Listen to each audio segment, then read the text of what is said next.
que ce soit évidemment le président Sarraj, le maréchal Haftar, qui l'avait déjà validé à Paris.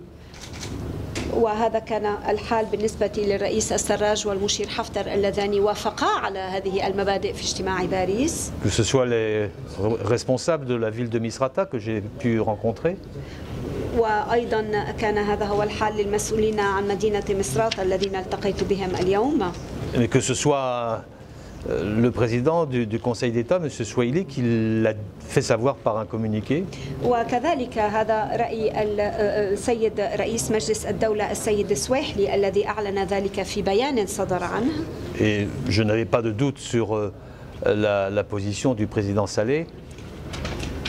ولم يكن عندي أدنى شك في موقف الرئيس عقيل صالح. Mais il vient de me confirmer son soutien à la démarche avec beaucoup de force. وهو أكد لي للتو دعمه لهذا المسعى ودعمه القوي له.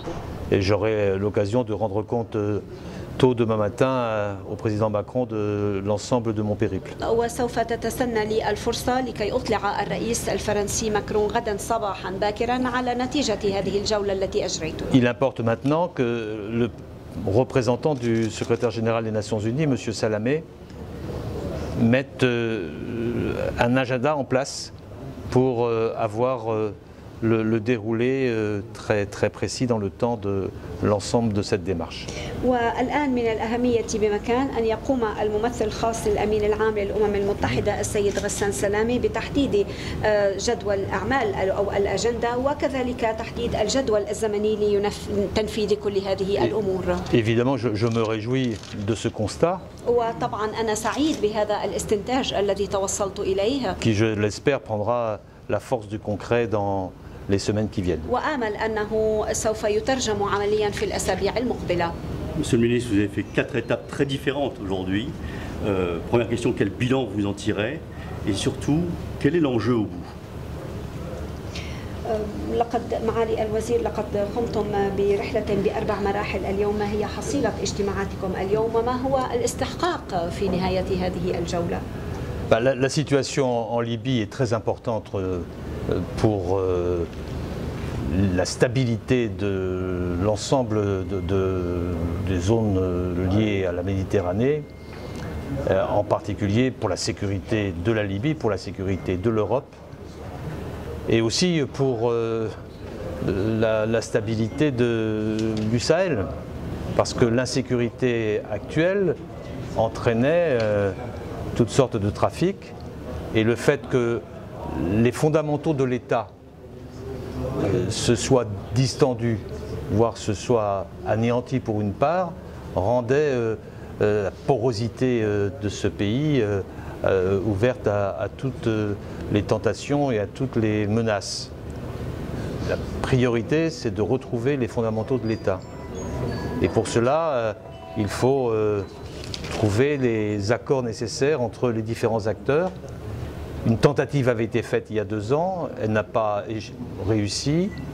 Le président Macron avait souhaité rencontrer les 2 protagonistes les plus importants à Paris au mois de juillet, le Premier ministre M. Sarraj et le maréchal Haftar, qui lui-même tient militairement une place significative.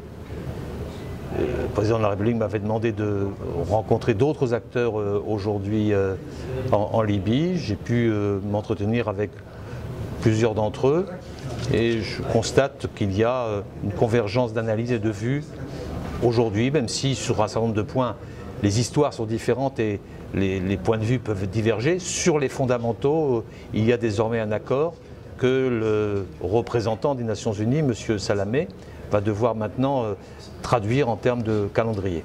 Qu'est-ce qui achoppe encore, essentiellement? Rien n'achoppe là, aujourd'hui. Donc je souhaite que ça dure.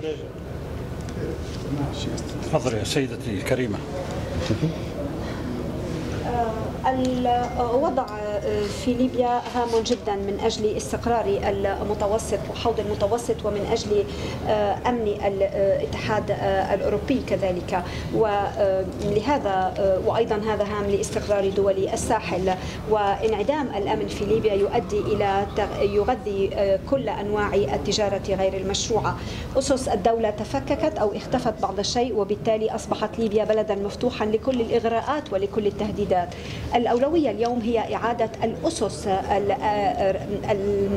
الأساسية للدولة، وبالتالي نحاول العمل مع كل الأطراف والفعاليات. منذ عامين كانت هناك محاولة لكنها فشلت، ولذلك رأى الرئيس الفرنسي السيد ماكرون أن يعقد اجتماعا ليجمع في باريس رئيس مجلس الرئاسي رئيس الوزراء السيد سراج وكذلك سيادة المشير حفتر، وطلب مني بعد ذلك أن ألتقي بالأطراف الأخرى، وهذا ما فعلته اليوم في جولتي. وأنا ألاحظ أن هناك التقاء في الآراء والتقاء في التحليلات، حتى لو كان هناك اختلاف في تاريخ كل طرف من الأطراف، ولكن بالنسبة للمبادئ الأساسية للدولة هناك اتفاق. وبالتالي يتعين على السيد غسان سلامي أن يعمل الآن على إيجاد جدول زمني ووضع أجندة واضحة. طرح الصحفي سؤال أين هي العقبة؟ قال الوزير ليس هناك من عقبة في ذلك. شكرا جزيلا.